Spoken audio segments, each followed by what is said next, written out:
Now we will understand about the Get Metadata Activity in a Microsoft Fabric Data Factory. So metadata activity in a Fabric Data Factory is used to extract the metadata information from a dataset or file. For taking example, suppose you want to know the file size, suppose you want to know the last modified date, suppose you want to know the number of files, suppose you want to know folder name or path, suppose you want to know structure schema, means all the kind of the metadata information. If you want to know, we can use a metadata activity. For taking example, I have a one of the container, blob container. In this container I have a multiple files like 1.csv, 2.csv, like that the multiple files are available. Now you want to know what are the files which is present into this particular container. How actually you can get it? With the help of the metadata we can get it. Suppose you want to know what are the files present and what is their schema. Means you want to know each file name with the schema. How actually you can get it? You can get it with the help of the metadata activity. Means if you want to know number of files, you want to know last modified date, you want to know the file size, everything you can get it from the metadata activity. Now let's take an example in a real time on which kind of the scenario we use a metadata. So the most common scenario is like, suppose I have a one of the container. Suppose I have one of the container. In this container I have a multiple file like employee.csv, sales.json, and department.csv. Like this the files are available. Now your requirement is like, you only want to process those data which is modified in the last 24 hours. You only want to process those file which is modified in the last 24 hours. Suppose this is the file which is modified in the last 24 hours. This is the latest file. Now you only want to process this file. So how you will get to know these are the files which is present, and out of which only this file modify in the last 24 hours. We can use a get metadata activity for this. We can use a get metadata activity. With the help of the get metadata activity, what will happen? For each file I will get their last modified time. For each file I will get their last modified time. Once I will get for each file last modified time, I can apply a condition whether the last modified time is within a 24 hours or not. If it is a within a 24 hours, I'll take those file and I will process it. Now to know the what is their last modified time, with the help of the get metadata I can know that. So this is a very useful also, because whenever you want to know what are the file which is present into the container, what is their data property, if you want to know this kind of the information, with the help of the get metadata we can do. Now let's take another example. Suppose I have this particular container. In this container I have a multiple files like 1.csv, 2.json, 3.parquet. Like this the multiple files are available, 4.csv. Now my requirement is like, I only want to process the CSV file. I only want to process the CSV file. How I will know that these are the file which is CSV file? So what actually I can do? I can use a get metadata activity. In a get metadata activity, what are the files which is present here, I will get to know. Now once I will get to know what are the files which is present, I can apply a condition whether it is contain the CSV or whether it is contains a GSV, and based on that I can process that. So this kind of the scenario where I can use the get meta. Let's take another example. Suppose I have a blob container. This is the blob container and I have a employee file, employee.csv, employee2.csv, as well as the department.csv, department2.csv. Now your requirement is like, you only want to process the employee file. You only want to process the employee file. You can see here employee file is present and also department file is present. Now how you can do that? So with the help of the get metadata activity, what I will get to know, I'll get to know what is their file name. If the file name contains the employee, right? In this case what I will do, I will only process those employee file. So to know what are the files which is present and what is their file name, what actually I can use a get metadata activity, and from there if the file contains the employee, I will take only those file and I will process it. So it is a very useful activity. With the help of that, we can know the metadata information of any files and the folder. Let's do a practical and let's understand. So let's first create the ADLS account in a Microsoft Azure. So I'll go to the Azure. I will search for the ADLS.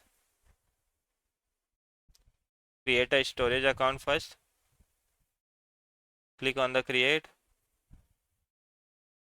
Give the storage account name. And after that, you have to go with the standard one, and the redundancy you have to select the lower one. Click on the next. You have to enable the hierarchy namespace so that the ADLS will be created. Click on the next, review and the create. Once you will do this, after that you have to click on the create button, then your ADLS account will be ready. Click on the create. This is going to create one ADLS account for me. In that ADLS account, what actually we will do, we will try to store a multiple files. We'll try to store a multiple files, and with the help of the get metadata activity, we'll try to fetch the metadata information. So let's wait it to complete, then we will continue. You can see it is complete now. Click on the go to resource, go to the data storage, click on the container. We are going to create one container. The container name we can give anything. I will give the name as a source. So it is a source file. So click on the create. Now in the source container, I will try to upload a multiple files. So for the file upload, click on the upload. Click on the browse file. We'll try to upload a multiple files. Let me upload the employee and the department file. These are the file actually I am uploading. Click on the upload. Now you can see multiple files are there. Now I want to know the metadata information. So I'll go to the fabric, go to the home.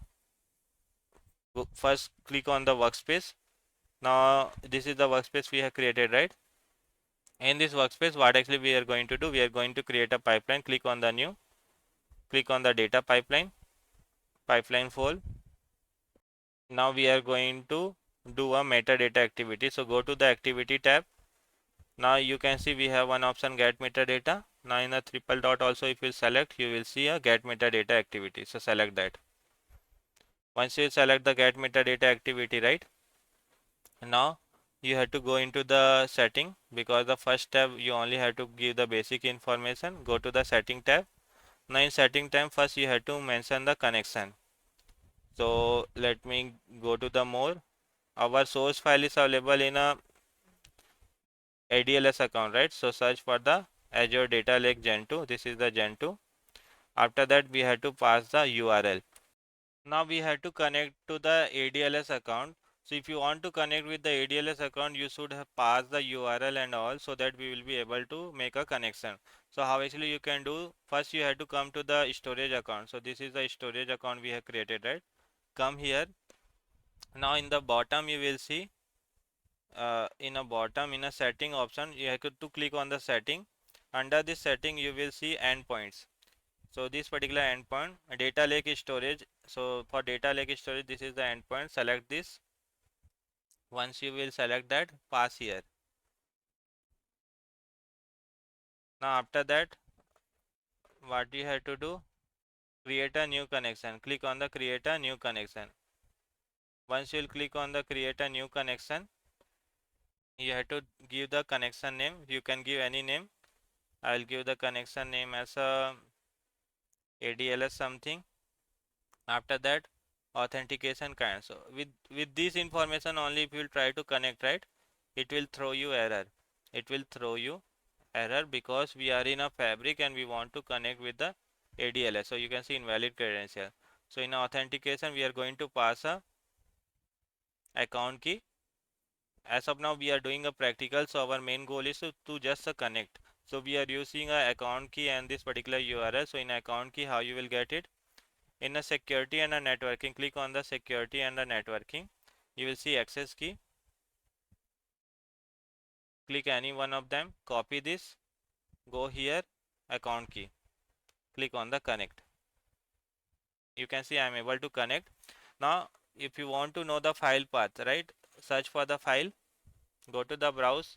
This is a particular container, and that particular container I want to know the metadata information, so I will give the only the source. This is the container name, right? I will give only that.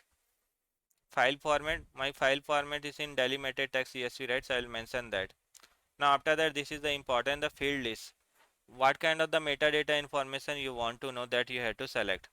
So I want to know the child item, so let's select the child items. I am selecting the child items. After that, what I will do, I'll just try to run it. I'll just try to run this. So click on the run, click on the save and run. Let's try to see whether what kind of the metadata information we are getting. You can see it is succeed now. Now we will see the output. So come here, click on the output. What actually output we got, let's try to see. So you can see in a child item we have all the information. So it is giving me the name. Name is this particular file, and the type is file. Means it is saying like this is the first file, this is a CSV file, and their type is file. Now the second is this is the department and their file is file. The third one is like this is the department1.csv. Means I am able to get all the file details. I am able to get what are the file which is present into the my particular container. These are the files which is present. This is a child item when we have selected. Now let me select any other thing. So suppose you want to know the last modified. So you click on the last modified and let's try to run again. Click on the run, click on the save and run. Succeed. Now go to the output. In our output you will get the last modified date. So what actually it has done, we have a multiple file, right? In our storage account, if I'll go, this is the storage account. I'll go to the data storage container. From this source you will get this last modified time. So I am able to get the last modified output. So this is the last modified output. So this, the time may be a differ because the UTC and the IST, that's why the it is showing different. But I am able to, if you have to, if you want to know the this last modified date, right, from here you can get it. Now for each file you want to know, in this case what actually you will do, you will loop it, and based on that looping you will get the last modified time. But as of now, I hope you got the idea how to get the metadata information of any files and the folder.